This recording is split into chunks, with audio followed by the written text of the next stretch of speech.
Hey everybody, it's Lieutenant Megan Burmeister from the Rhode Island National Guard Public Affairs Office, and you are listening to the Wagon Set. We're going to be tweaking our history format for the next two episodes because we realized it's incredibly difficult to cram so much information into just a few minutes.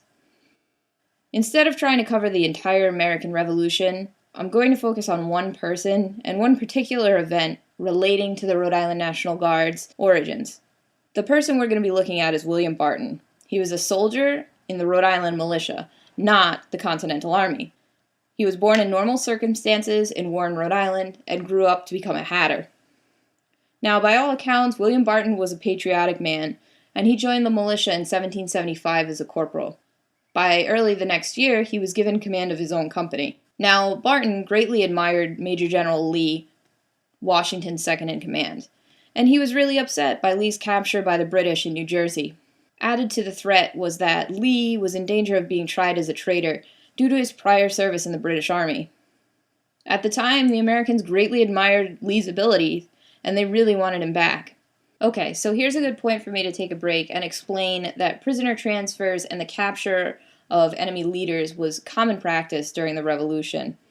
And it's quite likely that they were planning to trade somebody for General Lee from the moment he was captured in New Jersey. But the problem with that is not only did the British consider Lee a traitor, making them more unlikely to trade him back. Additionally, in order to effect a trade of that magnitude, you would have to trade somebody of the same rank. Enter Major General Richard Prescott, the second-in-command of Aquidneck Island in Rhode Island. Prescott had already been a prisoner of war, and he had been part of a prisoner exchange before.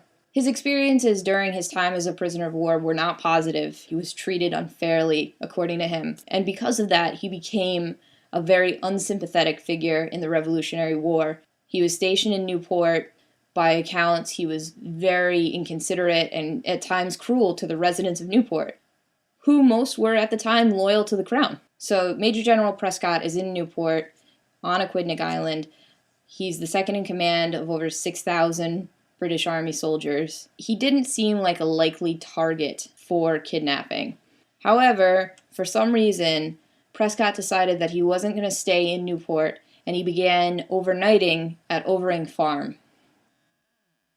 The fact that Prescott was no longer staying overnight in Newport came to Barton's attention, and that's when he really began developing this plan to kidnap Prescott. Barton went to his commanding officer and outlined his plan. He didn't get official support, but he did get enough for a green light. Listen, at this point in the war, Rhode Island was not an active theater. While the mainland was mostly free, the British fleet stuffed Narragansett Bay to the gills, and the entire island of Aquidneck was under British control. There was 6,000 British soldiers on the island. So what Barton was planning was insane.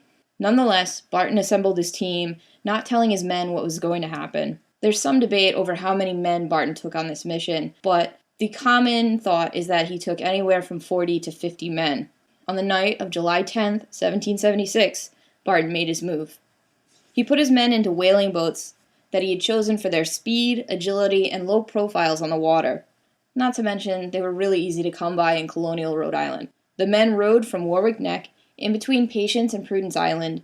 They followed the coastal line of Prudence Island down and crossed over and landed on Aquidneck Island. From this point, Barton and his men had to climb the bluffs, cross a large cleared area of farmland, sneak past Prescott's dragoons, and get to Overing House, which they accomplished.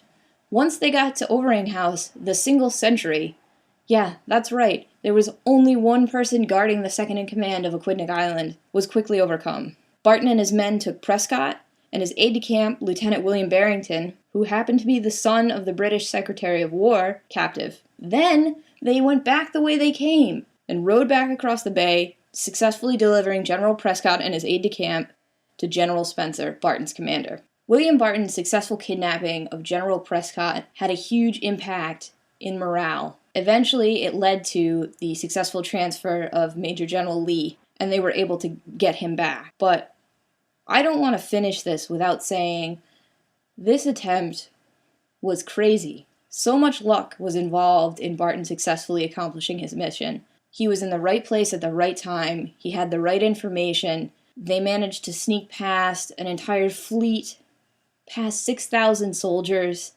right into Prescott's kitchen. The impact on morale, not just for the colonists, must have been amazing. Can you imagine being a British soldier and your second in command is stolen right out from underneath you? It's just amazing.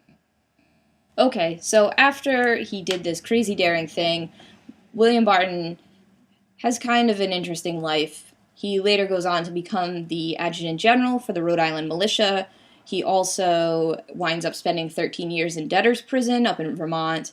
The Marquis de Lafayette actually pays his fines, and he's able to return home to Rhode Island to live with his family for the rest of his long life.